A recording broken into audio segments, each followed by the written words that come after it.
तो हाल ही में कोविड-19 के एक स्ट्रेन जो ओमिक्रॉन बहुत वायरल स्ट्रेन था, उसका एक सब वेरिएंट BF7 जो चाइना में कोहराम मचा चुका है। कुछ केसेस इंडिया में भी आने शुरू हो गए हैं। इसके सबसे पहले केसेस आए इंडिया में गुजरात और उड़ीसा में। अब तक इसके 4 केसेस आ चुके हैं गुजरात और उड़ीसा में, और हमारे लिए एक ये खतरे की घंटी है क्योंकि इस ही सेम वायरस ने चाइना में बहुत ही बड़ा कोहराम मचाया हुआ है। वहां पे एक्सपेक्ट किया जा रहा है कि 1.5 मिलियन से भी ज्यादा डेथ्स होने वाली है अगले आने वाले 1 से 2 महीने में। ऑब्वियसली जिसको चाइनीज गवर्नमेंट ओपनली नहीं बोलेगी, इसी के बारे में हम इस वीडियो में जानेंगे। शुरू करते हैं। तो देखिए, ये जो BA7 वेरिएंट है, ये ही सिस्टर वेरिएंट है एक ओमिक्रॉन की स्ट्रेन BA4 और BA5 का।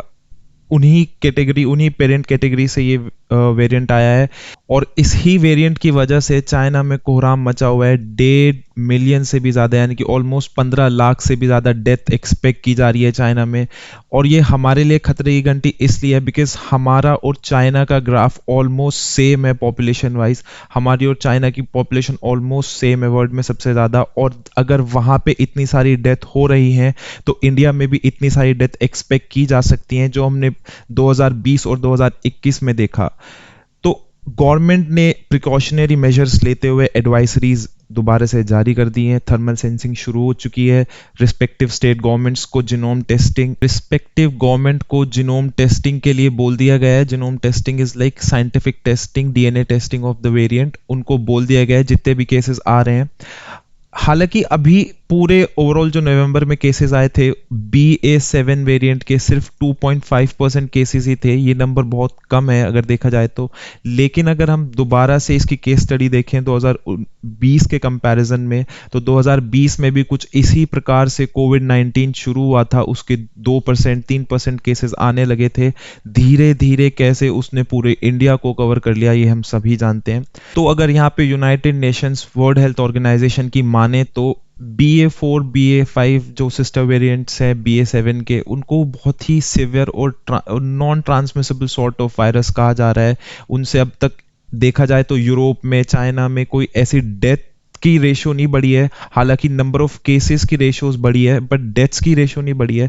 तो इसी वजह से वर्ल्ड हेल्थ ऑर्गेनाइजेशन ने उसको नॉन सिवियर कैटेगरी में डाला है। बट हम सभी जानते हैं वर्ल्ड हेल्थ ऑर्गेनाइजेशन कैसे चाइना की कठपुतली है, कैसे चाइना के पीछे पीछे वर्ल्ड हेल्थ ऑर्गेनाइजेशंस ने ट्रैवल एडवाइजरीज, रिस्ट्रिक्शन एडवाइजरीज जारी की थी, जिसका ओपनली डोनाल्ड ट्रंप ने भी निंदा की थी। डोनाल्ड ट्रंप ने भी आड़े हाथों लिया था वर्ल्ड हेल्थ ऑर्गेनाइजेशन को।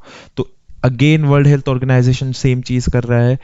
BA7 वेरिएंट को बहुत नॉन सिवियर कैटेगरी में डाला हुआ है, क्योंकि इसी वेरिएंट ने चाइना में कोहराम मचाया हुआ है, और चाइना तो अपने नंबर सामने लेके आएगा नहीं। तो अगर केस कंपैरिजन की बात करें चाइना और इंडिया में, आप ग्राफ में देख सकते हैं कि चाइना और इंडिया का ग्राफ्स ऑलमोस्ट सिमिलर है, लेकिन येट बहुत डिफरेंट है।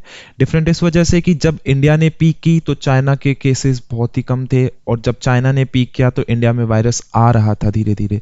तो इसी केस स्टडी को मद्देनजर रखते हुए देखा जा सकता है कि अभी BA7 वेरिएंट चाइना में पीक कर रहा है, तो आने वाले टाइम में वो इंडिया में भी पीक कर सकता है। तो जिसके लिए हमें बहुत सारे प्रिकॉशनरी मेजर्स लेने पड़ेंगे।